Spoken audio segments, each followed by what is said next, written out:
niba unyumva ko ushobora guhaguruka ushobora guhaguruka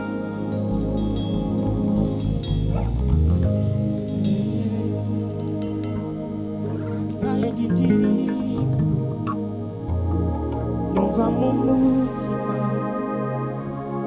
uretse wakuvuga ko Yesu warakoze kandi ndirimbo mana naniyo mfise novuga mana ndavuze ngo wewe warakoze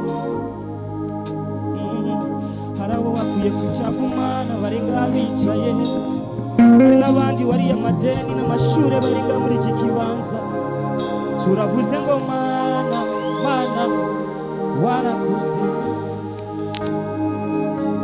hariho wagiriye neza muri iki kibanza mana abatiyeleme n'abantu bose turi ngaha mana kuno munsi indirimbo dufise ikuvuga Yesu warakoze iyo iwe chukiza gawe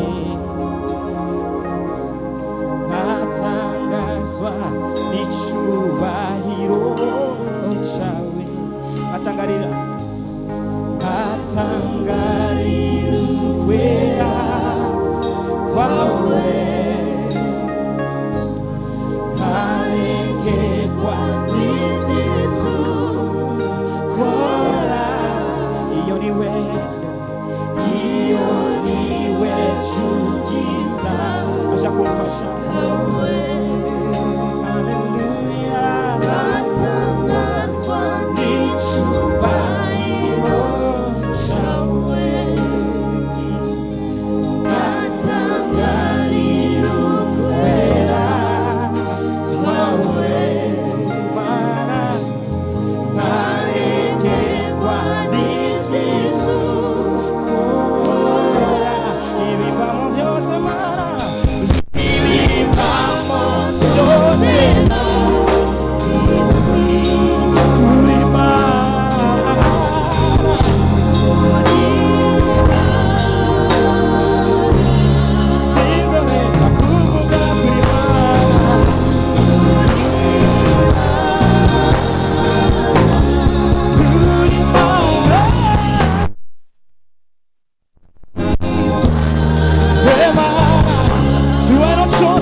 Sino vipundu z'abana b'Imana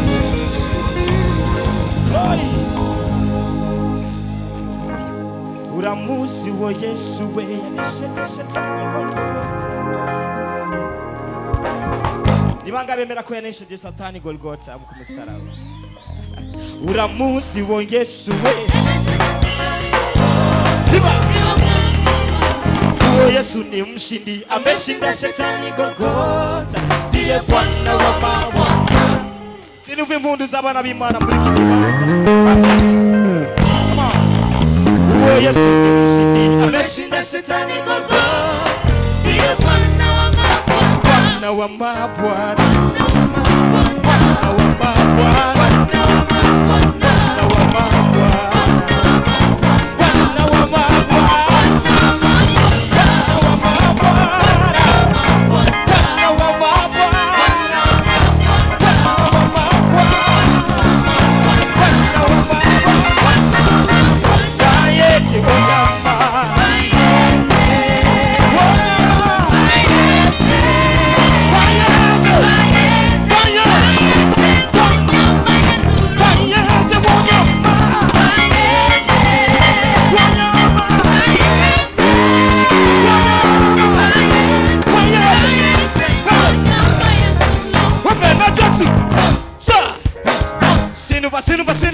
Sinuva, come on. Whoop in the tails. Ta. Hit.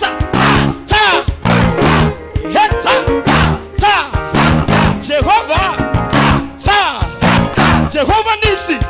Imundu kumana kwetu, imundu kumana yetu.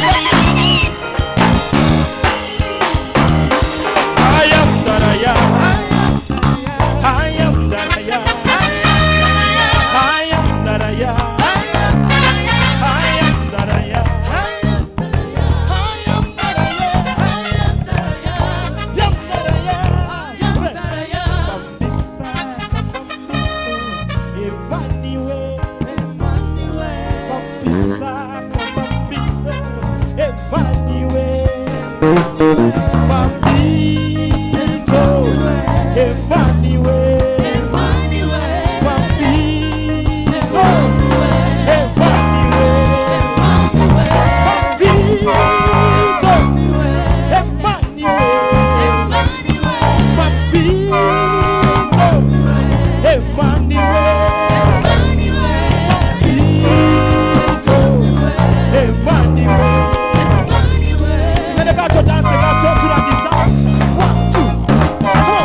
Tena